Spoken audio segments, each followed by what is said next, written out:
Hello, this is your Roshan sir, and today we will talk about the business studies chapter 2, and today's topic is Fayol's principle management. यानी Fayol's के जो principal दिए गए थे management के लिए total 14 दिए थे। इसके बारे में मैंने पिछले वीडियो में बताया था, तो उसी के बारे में पढ़ना है इंडिविजुअली हर एक प्रिंसिपल के बारे में। तो पहला प्रिंसिपल है डिवीज़न ऑफ वर्क।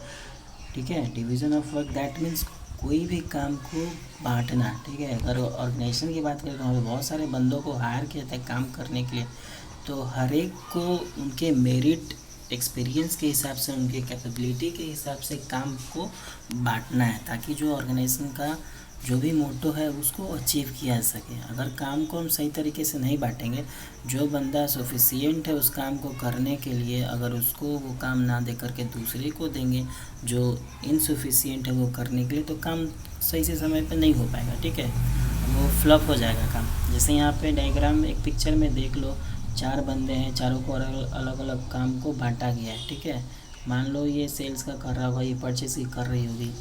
तो वैसे ही जितना डिपार्टमेंट होता है सब में उसके कैपेबल पर्सन के हिसाब से उसको काम को डिस्ट्रीब्यूट किया जाता है। ये मैनेजमेंट का एक बहुत इम्पॉर्टेंट प्रिंसिपल है। उनके खास करके उनकी कैपेबिलिटी, उनके क्वालिफ़िकेशन और एक्सपीरियंस को नज़र में रख के। ठीक है, एग्जाम्पल के तौर पे यहाँ पे देख लो, दिया है in bank 1 person is receiving cash, 1 is giving cash. Bank में जाते हैं तो हम लोग देखते हैं अलग अलग काउंटर बना रहता है। एक बंदा कैश रिसीव करता है तो दूसरा बंदा कैश देता है, बांटता है। एक बंदा पासबुक एंट्री का काम करता है, तो एक बंदा लोन देने का, एक बंदा एफडी का काम करता है। ऐसे ही काम डिस्ट्रीब्यूट कर दिया जाता है। अब मान लो कि अगर लोन वाले बंदे को उठा करके हम कैश पे बैठा दें तो वो कर पाएगा? नहीं कर पाएगा, क्योंकि कर पाएगा लेकिन स्लोली करेगा, उतना फास्टली नहीं करेगा। क्योंकि जो कैश पे बैठा होगा वो काफ़ी दिनों से काम कर रहा होगा कैश का, तो उसको कैश कलेक्ट करने में काफ़ी मतलब उसमें एक्सपर्ट होगा, वो तेज़ी से काम करता होगा। और दूसरे को उस पर बैठा है तो काम उतना फास्ट करेगा नहीं, कर पाएगा। यानी जो जिस काम को कर रहा है कंटिन्यूअसली पर डे, तो वो उसमें एक्सपर्ट हो जाता है और काफ़ी ईज़िली वे में वो उस काम को करने लगता है। ठीक है, और अगर दूसरे को बैठाएंगे तो वो काम वो करेगा ही, लेकिन उतना फास्टली एफिशिएंटली तरीके से नहीं करेगा। इसलिए काम को अच्छे से इफ़ेक्टिव तरीके से करने के लिए या करवाने के लिए वर्क का डिवीज़न बहुत ही इम्पॉर्टेंट होता है। इसका पॉजिटिव इफ़ेक्ट देख लो। फर्स्ट पॉजिटिव इफ़ेक्ट है specialisation. Whenever work is divided according to qualification then automatically it leads to specialisation. अगर काम को क्वालिफिकेशन के हिसाब से बांटा जाए, कैपेबिलिटी के हिसाब से बांटा जाए, तो ये ऑटोमेटिक वहाँ पे स्पेशलाइजेशन होने लगता है। यानी काम स्पेशलाइज तरीके से होने लगता है, क्योंकि वो बंदा एक्सपर्ट हो जाता है उस काम को करते करते। सेकेंड इफ़ेक्ट है इम्प्रूव एफिशिएंसी। बार बार कोई एक ही काम को करेगा तो जाहिर सी बात है एफिशिएंसी तो आएगी ही। जैसे एक कहावत सुने होंगे लोग आप लोग, प्रैक्टिस मेक्स मैन परफेक्ट। यानी बार बार प्रैक्टिस करने से मैन परफेक्ट हो जाता है, चाहे वो कोई भी काम हो, चाहे बिजनेस ही क्यों ना हो, या कोई डिसीजन लेना क्यों ना हो, चाहे मैनेजर ही क्यों ना हो। बार बार हम किसी को काम करेंगे तो वो हमारा उसमें एफिशिएंसी इम्प्रूव होगा। ठीक है, वैसे ही यहाँ पे भी है। चाहे प्रोडक्शन की बात करें तो वहाँ पे लेस वेस्टेज रिसोर्सेज का होगा। ठीक है, एफिशिएंसी के थ्रू काम होगा। कॉन्सिक्वेंस देख लो, अगर ये प्रिंसिपल कहीं नहीं अप्लाई होता है तो क्या क्या उससे हो सकता है। तो फर्स्ट होगा लैक ऑफ एफिशिएंसी। ठीक है, वर्क डिवीज़न सही से नहीं होगा तो लैक ऑफ एफिशिएंसी होगा, काम सही से नहीं हो पाएगा, एफिशिएंटली तरीके से नहीं हो पाएगा, अधूरा काम होगा, स्लो काम होगा। There will be no specialisation, specialisation भी नहीं होगा, वो खिचड़ी बन जाएगी। क्योंकि एक बंदे को अगर एक दिन बैठाएंगे कैश काउंटर पे, एक दिन बैठाएंगे लोन में, एक दिन बैठाएंगे एफडी काउंटर पे, तो क्या होगा, वो किसी भी काम में एक्सपर्ट नहीं हो पाएगा। सब में से कुछ कुछ सीखेगा तो खिचड़ी बनेगा, किसी एक फील्ड का वो एक्सपर्ट नहीं रह पाएगा।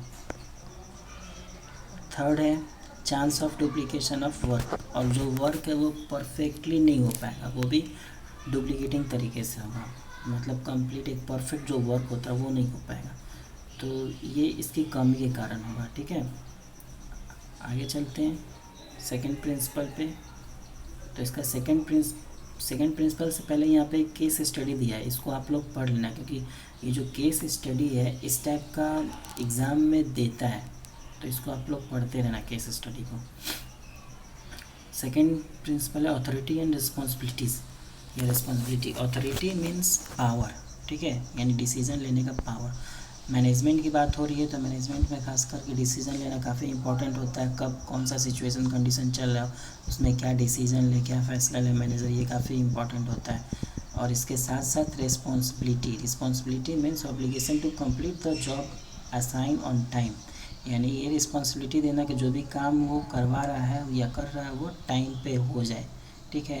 According to this principle there must be balance और parity between the authority and responsibility, यानी इस प्रिंसिपल्स के द्वारा किसी भी जिसको भी मतलब अथॉरिटी दे रहे हैं तो उसके साथ साथ रिस्पॉन्सिबिलिटी भी देंगे, यानी दोनों को बैलेंस वे में देंगे। ये ना कि अथॉरिटी ज़्यादा दे दी और रिस्पॉन्सिबिलिटी कम, या फिर रिस्पॉन्सिबिलिटी ज़्यादा दे दी और अथॉरिटी कम, तो यहाँ मिस्टेक हो जाएगा।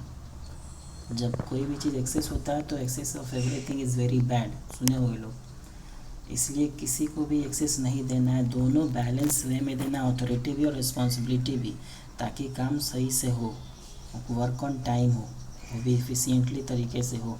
अगर हम किसी को अथॉरिटी ज़्यादा दे देंगे या रिस्पॉन्सिबिलिटी ज़्यादा देंगे तो क्या होगा, सपोज दैट यहाँ एग्जांपल के तौर पे देख लो क्या दिया, 100 यूनिट्स का प्रोडक्शन करना है 1 वीक में, लेकिन हम उसको पावर दिए ही नहीं, अथॉरिटी दिए ही नहीं कि रॉ मटेरियल परचेज़ कर ले, तो क्या होगा, उसके पास तो रिस्पॉन्सिबिलिटी है 100 यूनिट का प्रोडक्शन का, लेकिन उसको हम अथॉरिटी नहीं दिए कि वो रॉ मटेरियल उसके लिए परचेज़ करे, तो वो काम कर नहीं पाएगा क्योंकि रॉ मटेरियल उसके पास नहीं है।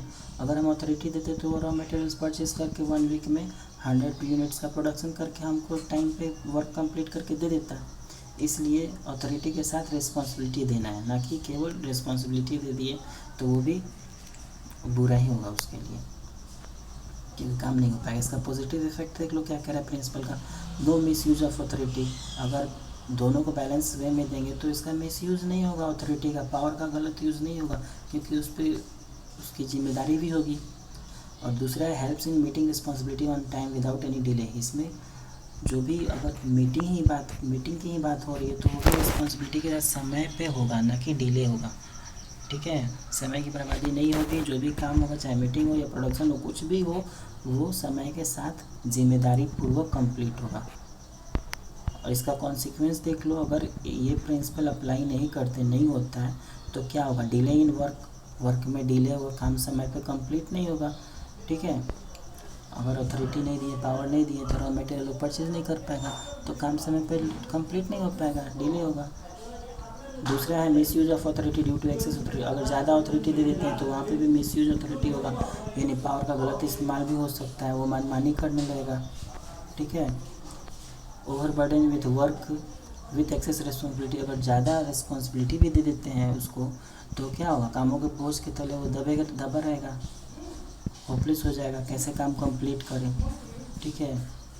बहुत जगह आप देखोगे लोग कि एक ही बंदा जो काम करने में परफेक्ट होता है, एक्सपर्ट होता है, तो उसी पे सारा काम लाद दिया जाता है, तो क्या होता है, वो डिप्रेशन में चला जाता है, काम कंप्लीट नहीं कर पाता है, वो होपलेस रहता है कि इतना सारा काम हम अकेले करें। तो इसलिए ये भी मतलब सही तरीके से उसको देना है। आगे देखो थर्ड इसका प्रिंसिपल डिसिप्लिन है। ये तो आप सबको पता है डिसिप्लिन क्या होता है, ठीक है। स्कूल में भी बच्चे आते होंगे तो देखते होंगे लोग, अगर टीचर नहीं रहते हैं तो कैसे बच्चे हल्ला करते हैं, ठीक है, डिसिप्लिन वे में नहीं रहते हैं। और वही अगर टीचर आ जाते हैं तो सब डिसिप्लिन हो जाते हैं, चुप हो जाते हैं, अपने अपने जगह पे बैठ जाते हैं। तो डिसिप्लिन हर जगह ज़रूरी है, चाहे स्कूल हो या ऑर्गेनाइजेशन हो या बिजनेस हो, डिसिप्लिन वे में अगर काम करेंगे तो हम अपने गोल्स को अचीव कर सकते हैं, डिसिप्लिन रहेगा तो, ठीक है।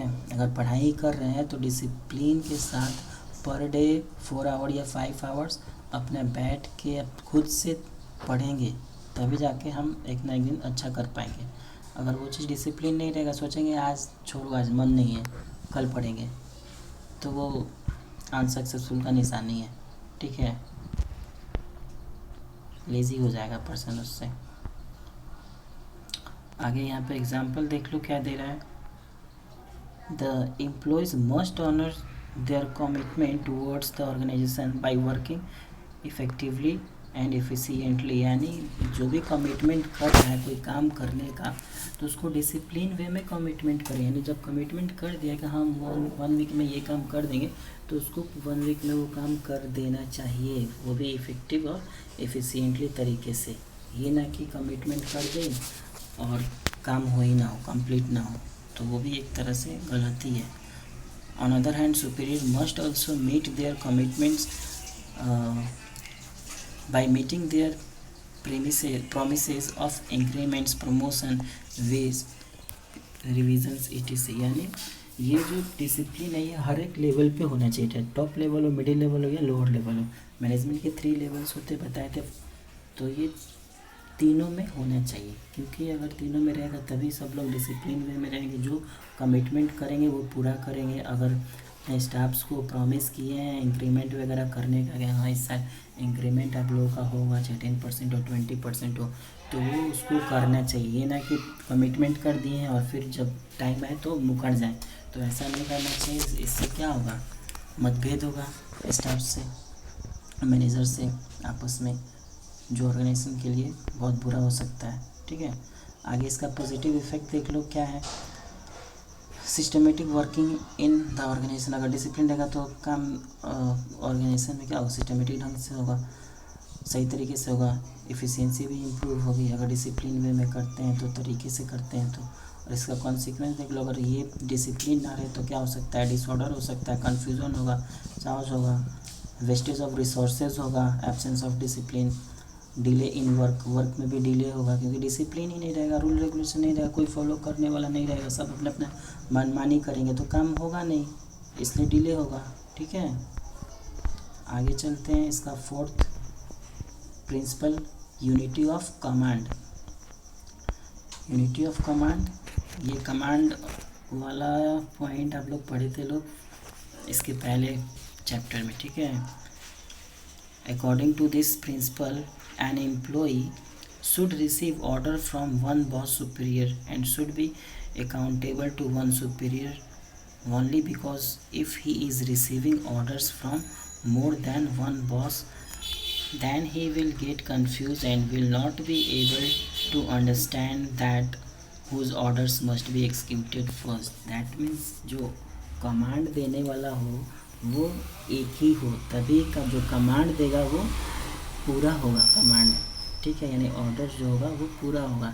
सपोज दैट काम करने वाले बंदे हों और उनको जो ऑर्डर देने वाले 3-4 लोग हो जाएं, तो 3-4 लोग ऑर्डर जब देंगे तो क्या होगा, काम करने वाला जो पर्सन है वो कंफ्यूज रहेंगे कि किसकी बात हम फॉलो करें, फर्स्ट बंदे की बात फॉलो करें कि सेकंड बंदे की बात फॉलो करें या थर्ड बंदे की बात फॉलो करें, तो वो कंफ्यूज हो जाएंगे किसकी बात हम फॉलो करें।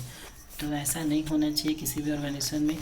यूनिटी ऑफ कमांड होना चाहिए, यानी कोई एक ही पर्सन कमांड करने वाला होना चाहिए, एक ही पर्सन ऑर्डर देने वाला होना चाहिए, और ताकि उसी के ऑर्डर को सही तरीके से फॉलो कर सके सब कोई, और जो वर्क है वो एक्सिक्यूट हो सके, जो प्लानिंग किया गया है वो एक्सिक्यूट हो सके।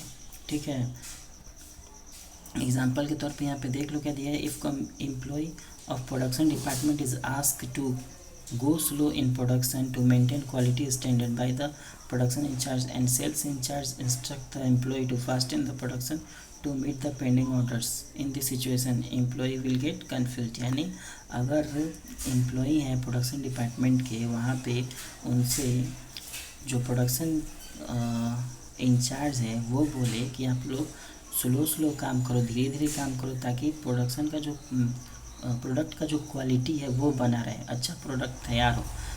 सही से धीरे धीरे काम करोगे लोग तो अच्छा से प्रोडक्ट तैयार करोगे लोग।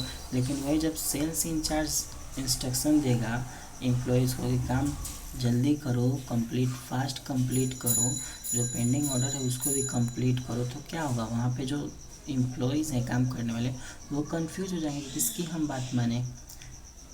ठीक है, जो फास्ट काम करने वाला बोल रहा है उसका कंप्लीट सुने कि सेल्स इंचार्ज का सुने, प्रोडक्शन इंचार्ज का सुने कि सेल्स इंचार्ज का सुने, वो कंफ्यूज हो जाएंगे।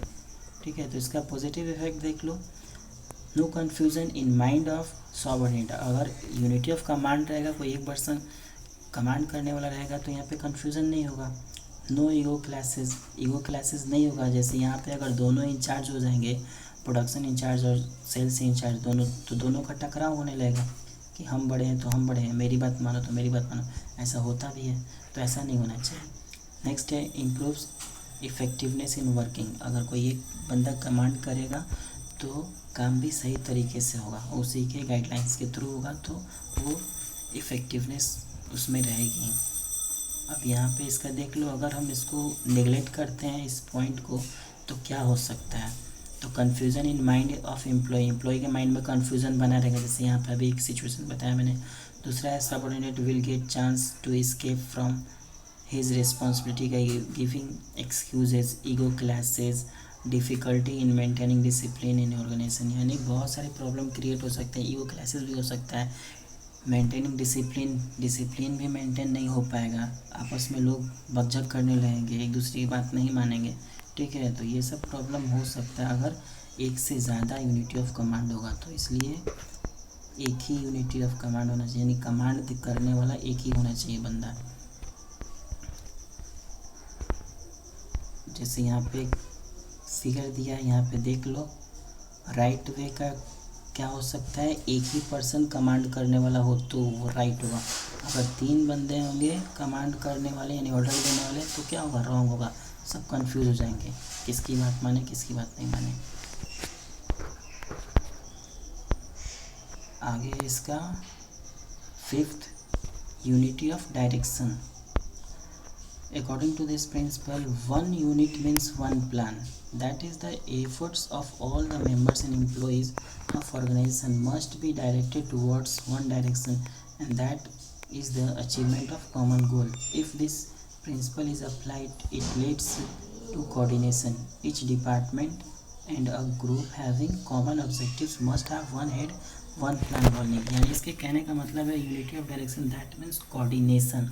यानी एक अभी बात हो रही थी कि एक ही कमांड देने वाला होना चाहिए, वैसे ही जो कोऑर्डिनेशन वाला है बंदा यानी कोऑर्डिनेट करने वाला वो एक ही होना चाहिए, वही कोऑर्डिनेट करेगा तो सबको एक ही सूत्र में बांध करके रखेगा। यानी one unit means one plan. ठीक है, इसका मतलब यही हुआ कि one unit means one plan, यानी जो भी एफर्ट लग रहा है वो सबका एक ही जगह लगे। अब सपोज दैट एक मान लो कि अलमीरा है, बहुत भारी है। ठीक है, इसको मैं डायग्राम से आप लोगों को समझा देता हूँ तो इजीली समझ में आ जाएगा।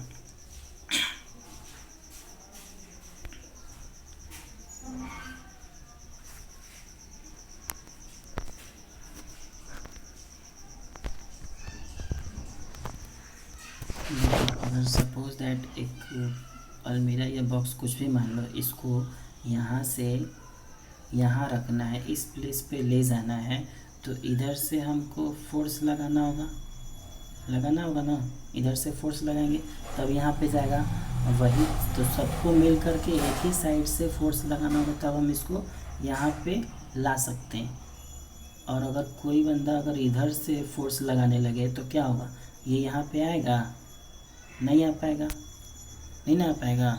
या फिर इधर से कोई फोर्स लगाने लगे तो क्या होगा, तब भी नहीं आ पाएगा इधर।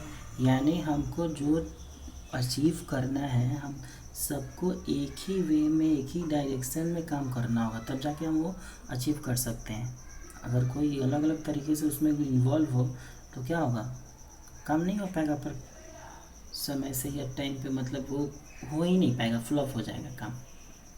ठीक है, तो इस पॉइंट का यही है यूनिटी ऑफ डायरेक्शन, यानी एक ही डायरेक्शन में सबको मिल करके काम करना है, ना कि अलग अलग। जब एक साथ मिल करके काम करेंगे तभी इजीली वो काम हैंडल कर पाएंगे।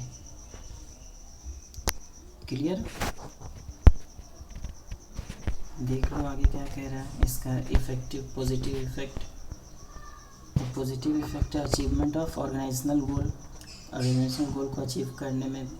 दूसरा है effort of all the employ get unified towards one direction only, यानी जो एफर्ट लगाते हैं सभी एक ही डायरेक्शन में, तो उससे काफ़ी बेनिफिट होता है। कॉन्सिक्वेंस देख लो, अगर ये चीज़ नहीं रहेगी तो क्या होगा, लैक ऑफ कोऑर्डिनेशन नहीं रहेगा। कोऑर्डिनेशन यानी कोई किसी की बात ही नहीं मानेंगे, कोई इधर से जाएगा कोई उधर जाएगा, बोला जाएगा राइट साइड से चलना है तो चलेंगे लेफ्ट साइड से। वेस्टेज ऑफ एफर्ट भी बेकार ही जाएगा। यानी सपोज दैट अभी जो मैंने डायग्राम के थ्रू बताया कि कुछ बंदे इधर से पुश कर रहे हैं तो क्या होगा, कुछ नीचे से पुश करेंगे तो क्या उनका एफर्ट जो है यूजलेस है, बेकार है, वेस्टेज है, फालतू का वो एफर्ट लगा रहे हैं। Difficulty in achieving organisational goal, organisation के गोल को भी अचीव करने में डिफ़िकल्टी आएगी। ऑर्गेनाइजेशनल गोल अचीव ही नहीं हो पाएगा जब सब लोग अपने अपने तरीके से काम करने लगेंगे तो, ठीक है। यानी इसलिए कोऑर्डिनेशन काफ़ी ज़रूरी है। यहाँ पे डिफरेंस दिया है कमांड और डायरेक्शन का, देख लो क्या क्या दिया है, देख लेना। पीडीएफ तो मैंने भेज ही दिया है, उसमें देख लेना आप लोग, या फिर स्क्रीनशॉट लेकर के भी देख सकते हो। इस वीडियो में फ़िलहाल इतना ही, आगे का प्रिंसिपल्स दूसरे वीडियो में मैं बताऊँगा।